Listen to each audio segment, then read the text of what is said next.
Hi, so today we're going to talk about big hair. I have the finest, lankest, flattest hair ever. If you already have big voluminous hair, then this probably isn't for you this week, but if like me you have fine lank hair, then I'm going to show you a few tricks to kind of give it some oomph. There are so many volumizing products for kind of amplifying the hair. They are split into things like shampoos and conditioner, and the difference between these sorts of volumizing shampoos and conditioners and regular shampoos and conditioners is generally the conditioners will be less moisturizing and they'll be a lot lighter and finer, more weightless, so that when you dry your hair the conditioner doesn't kind of drag your hair down. You want your hair to be as light as possible, a bit like if you're making a cake or something, you want air in it to kind of make it rise. Then you have volumizing sprays, which are really popular and they're really quick. You just spritz them into your roots. And then there is mousse, and mousse was really popular obviously in the 80s and 90s and is now considered a bit naff, but I still really believe that it's the best thing for giving your hair some volume, and my hairdresser agrees with me actually. And finally you have hairsprays and things for finishing off if that's what you want. But the main thing I'm going to show you is a new tool that all my friends and I have discovered, which is a Babyliss Big Hair.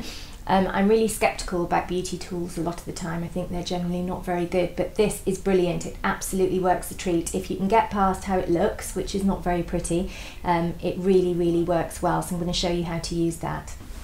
So I'm going to start off, after you've washed your hair, comb it through with a wide tooth comb as I have done.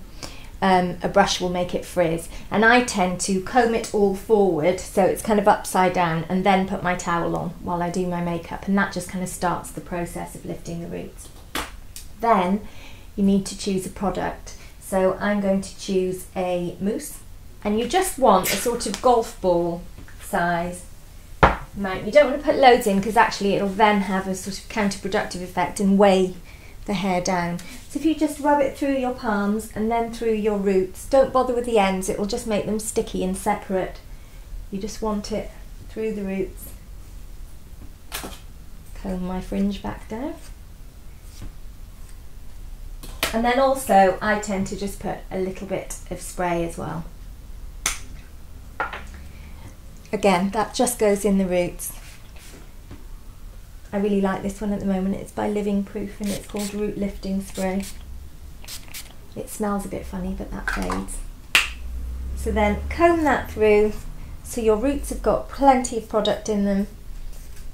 Again, use a comb, not a brush. And the first thing we're going to do is just get a normal hairdryer and dry my fringe. Always do your fringe first and don't bother using a styler through your fringe because it will just come away from your head and look a bit weird. And the correct way to style your fringe, if you do have one, is back and forth. Don't try and dry it forward, dry it back and forth.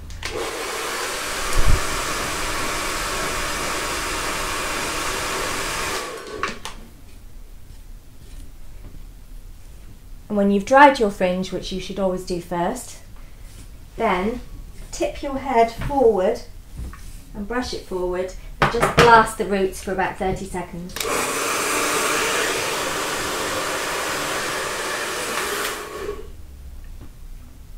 So at this point your hair won't be styled, it'll be a bit of a mess, but it'll be about 80% dry. There's no point trying to dry a full head of hair with a tool like the Babyliss Big Hair, you'll just be there all day. Okay, so this is it. Ugly looking thing, I know. All it is basically a brush that's attached to a hairdryer. So what it does is, you know when you go to the hairdressers and they do that thing with a round brush and a hairdryer pointing downwards, this just does it all in one go because no actual human can do what they do. And what I'm going to do is I'm going to use it now. It's going to be so noisy you're not going to be able to hear what I'm saying. But you basically put it in your hair and you press it to rotate, and it always needs to be rotating away from you. It's best to do this in sections. Don't bother doing your fringe, it'll look crazy.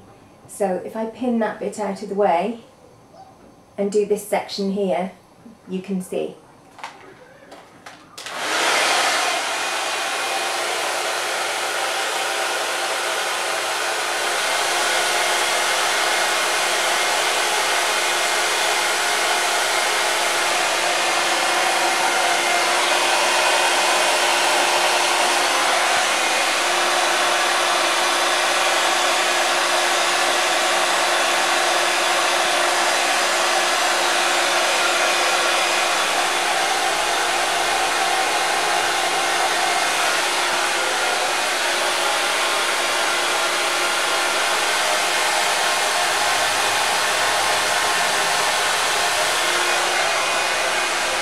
So when you've finished with your styling tool and you've done your whole hair, as I have, just leave it to cool for a few seconds in the roots, because if you start messing with it when it's still warm, you'll just take away everything you've done.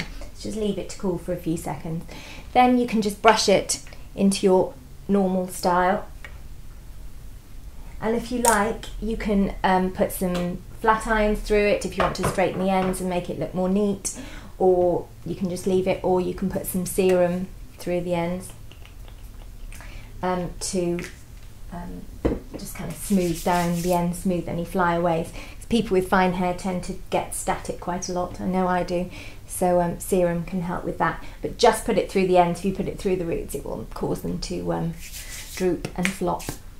And then if you like, you can finish with a bit of hairspray, entirely your call. I love hairspray myself.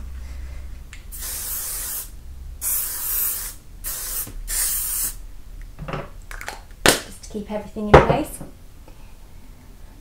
And that whole process, once you've got the hang of it, takes maybe 15 minutes. It's really, really nothing, and gives so much more body to your hair that should last you all day. Then, in fact, it should last you into the next day as well. Just spritz some dry shampoo in to kind of amp things back up, and then you can wash it every other day.